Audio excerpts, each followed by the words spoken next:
জাতীয় থেকে আন্তর্জাতিক, প্রান্তিক, জনপদ থেকে নগর, চারপাশে ঠিক এই মুহূর্তে কি ঘটছে তা নিয়ে আজকের আয়োজন এখন চারদিক। পুরো আয়োজন জুড়ে সঙ্গে আছে আমি মেহেদি নানি।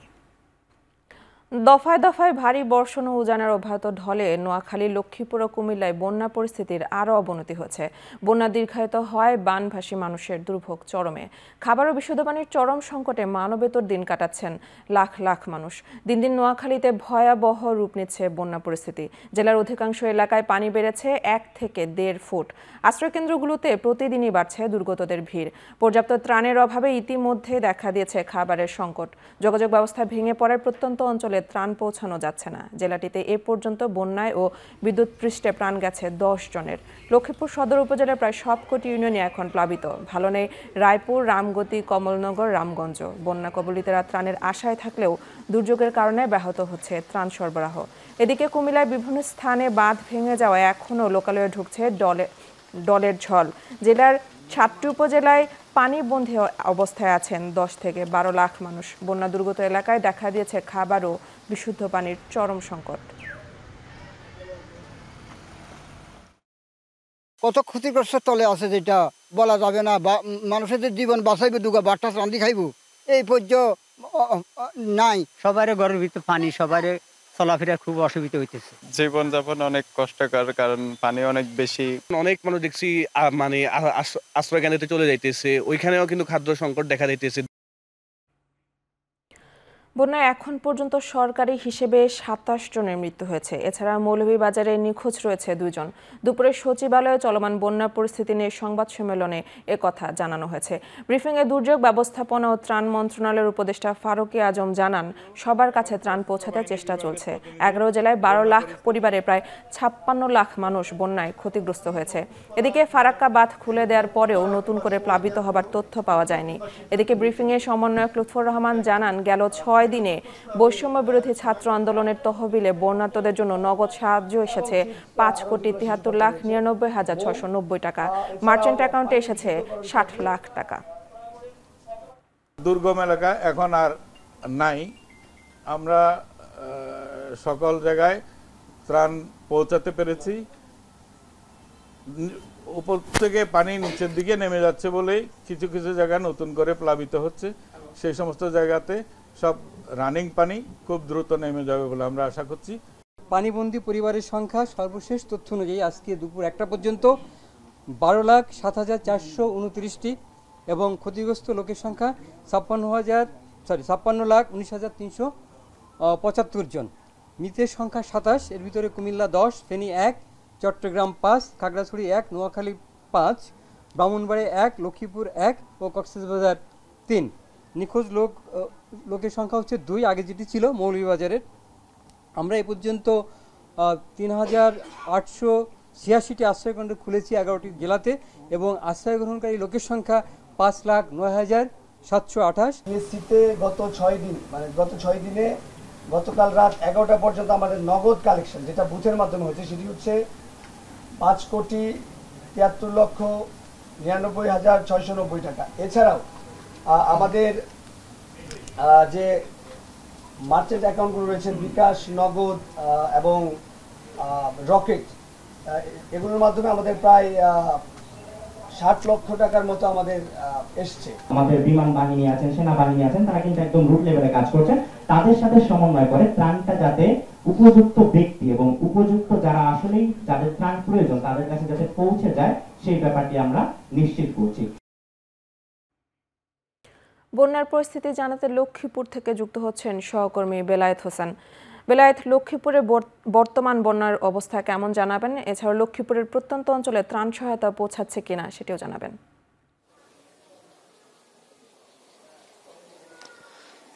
লক্ষ্মীপুরের বন্যা পরিস্থিতি সারাদিন ধরে যে সার্বিক পরিস্থিতি দেখিয়েছে তার থেকে এখন একটু ভিন্ন পরিস্থিতি দেখাতে চাই।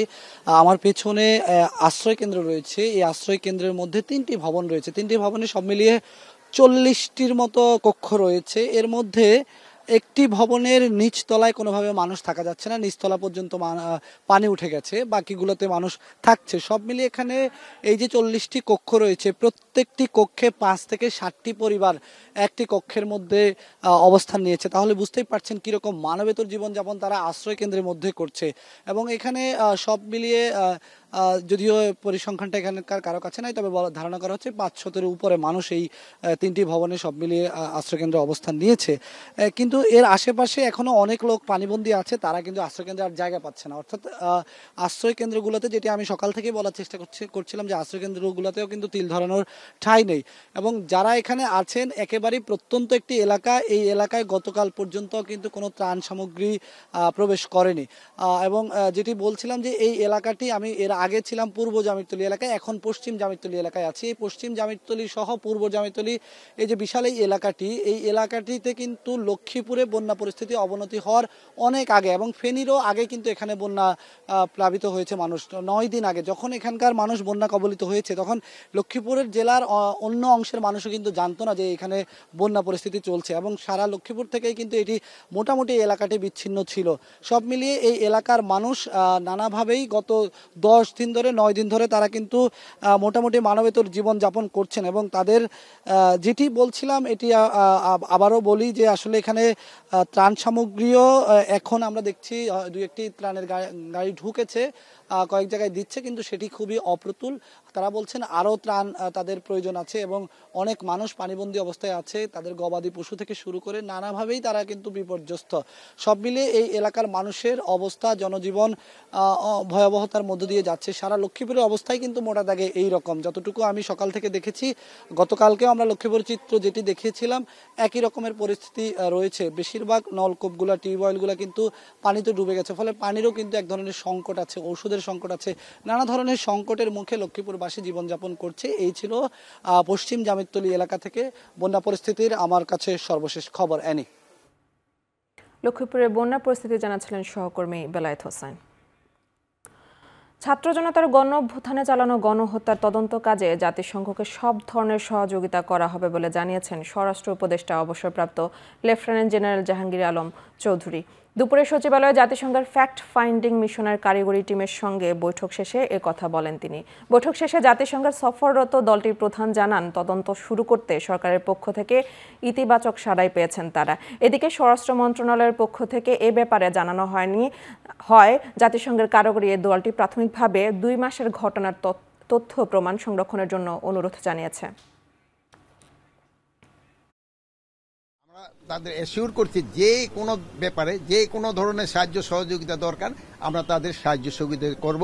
এবং তাদের আমরা আরেকটা রিকোয়েস্ট করছি যেন ইউএন মিশনে আমাদের আরও, এখনও আমরা কিন্তু অনেক বেশি, তারপরও আমাদের বেশি করে পুলিশ, আর্মি এবং অন্যান্য বাহিনীর সদস্যরা যেতে পারে, তাদের কাছে আমরা রিকোয়েস্ট করছি।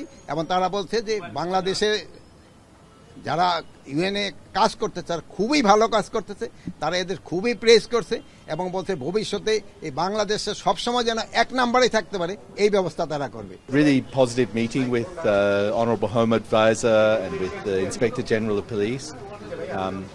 We are here this week really to discuss the ways in which the UN could conduct an investigation and fact-finding into what's happened in the past 2 months as requested by the interim government, but also looking at some of the areas we could assist and support the interim government and people of Bangladesh going forward. So we're about halfway through our visit now. It's been very positive, the discussions that we've had. We've been really inspired as well by the many things we've heard from students, from the young people, and we all want to support Bangladesh.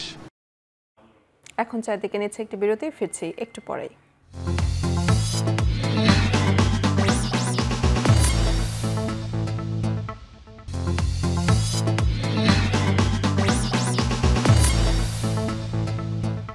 বিরতির পর ফিরে এলাম, আপনারা দেখছেন এখন চারদিক। Attorney general Mohammad Asaduzzaman বলেছেন, এই সরকার কতদিন থাকবেন আদালত তা ঠিক করে দিতে পারে না। সকালে রাজনৈতিক দল হিসেবে আওয়ামী লীগকে নিষিদ্ধ করার রিটের শুনানিতে আদালতে কথা বলেন তিনি। এ সময় তিনি জানান, আওয়ামী লীগের নিবন্ধন বাতিল করার প্রক্রিয়া অন্তর্বর্তী সরকার সমর্থন করে না। এ বিষয়ে করা রিটের পরবর্তী শুনানির তারিখ 1 সেপ্টেম্বর ঠিক করেছে হাইকোর্ট। এই সরকার কতদিন থাকবেন সেটা আদালত নির্ধারণ করে দিতে পারেন না। এটা ডক্ট্রিন অফ নেসেসিটি অ্যাপ্লাই করে আমাদের অতীতের যে কাস্টমারি ল আছে সেইগুলো বিবেচনায় নিয়ে এই সরকার যত দ্রুত সম্ভব নির্বাচনের মধ্য দিয়ে রাজনৈতিক প্রক্রিয়ায় বাংলাদেশকে একটি গণতান্ত্রিক রাষ্ট্রের দিকে নিয়ে যাওয়ার জন্য যা যা করণীয় এই সরকার করবেন। কর্তৃত্ববাদী সরকার এমনভাবে অপরাধে জড়িয়ে পড়েছিলেন, এ ব্যাপারে কারোর কোনো দ্বিমত আপাতত দেখি না। তবে তাদের অপরাধের বিচার ভিন্নভাবে হবে। তাদের অপরাধের বিচার যেভাবে রাষ্ট্রীয় আইন আছে সেভাবে করবেন। সেই অপরাধের বিচারের সাথে ওই সংগঠনের নিবন্ধন বাতিল করতে হবে, এটাই সরকার মনে করে না এবং সংবিধান সমর্থন করে না। বিপ্লব যেন পথ হারিয়ে না ফেলে সেজন্য উপদেষ্টাদের বিপ্লব ধারণ করার আহ্বান বিএনপির স্থায়ী কমিটির সদস্য অবসরপ্রাপ্ত মেজর হাফিজ উদ্দিন আহমেদ। আর কোনো ষড়যন্ত্রকারী যেন মাথাচাড়া দিতে না পারে সেজন্য প্রধান উপদেষ্টাকে শক্ত হওয়ারও আহ্বান জানিয়েছেন তিনি। দুপুরে জাতীয় প্রেস ক্লাবে এক স্মরণ সভায় কথা বলেন তিনি। মৎস্যজীবী দলের কেন্দ্রীয় কমিটির আহ্বায়ক ও বিএনপির জাতীয় নির্বাহী কমিটির সদস্য বীর মুক্তিযোদ্ধা রফিকুল ইসলাম মাহতাবকে স্মরণে এ আয়োজন করা হয়। এ সময় বক্তারা বলেন, আওয়ামী লীগ ও শেখ হাসিনা প্রতিবেশী রাষ্ট্রের মদদে ক্ষমতায় ছিল। দুর্বৃত্ত বলে ৬২২ জনকে সেনানিবাসে আশ্রয় দেওয়া হয়েছে। তাদের সবার নাম ঘোষণা করতে সেনা প্রধানের প্রতি আহ্বান জানানো হয়।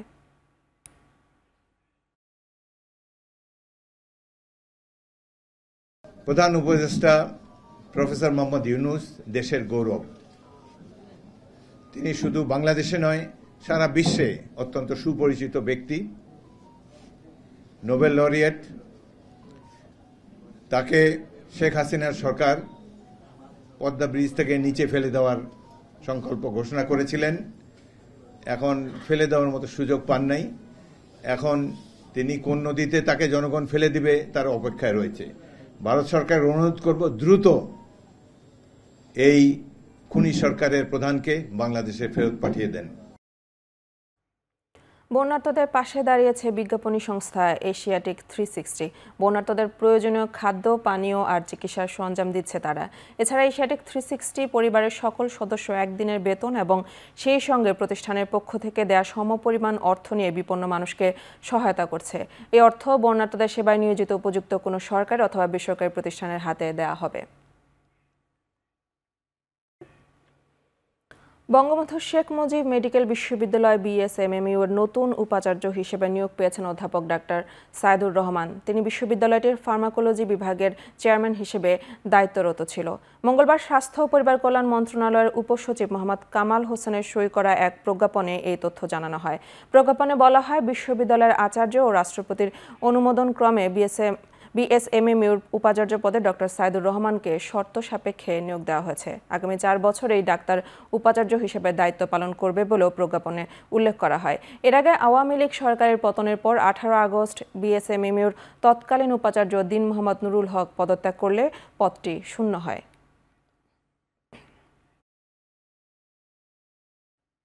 এখন চারদিকে নিচ্ছি আরও একটি বিরতি, ফিরছি একটু পরে।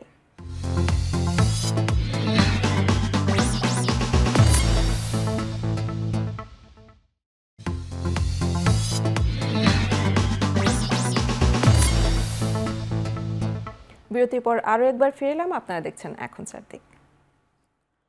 পশ্চিমবঙ্গের মুখ্যমন্ত্রী মমতা বন্দ্যোপাধ্যায়ের পদত্যাগের দাবিতে নবান্ন অভিমুখে যাত্রা কর্মসূচিতে আন্দোলনকারীদের সঙ্গে পুলিশের দফায় দফায় সংঘর্ষ হচ্ছে।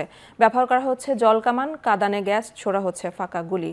এতে বেশ কয়েকজনের আহত হওয়ার খবর পাওয়া গেছে। পুলিশের নিষেধাজ্ঞা উপেক্ষা করেই শিক্ষার্থী ও নাগরিক সমাজের ডাকে সকাল থেকে কলকাতার কয়েকটি পয়েন্ট থেকে মিছিল নিয়ে নবান্ন অভিমুখে যাত্রা শুরু করেন আন্দোলনকারীরা। এ সময় পুলিশের উপর ইট পাটকেল নিক্ষেপ করায় গ্রেফতার করা হয় কয়েকজনকে। বিক্ষোভকারীরা বলছেন, তাদের দাবি একটাই, আর জিকর কাণ্ডে দৃশ্যমান পদক্ষেপ নিতে ব্যর্থ হওয়ার মমতা বন্দ্যোপাধ্যায়ের পদত্যাগ। এদিকে শিক্ষার্থীদের উপর পুলিশি হামলার প্রতিবাদে বুধবার রাজ্যে বাংলা বন্ধ কর্মসূচির ডাক দিয়েছে বিজেপি।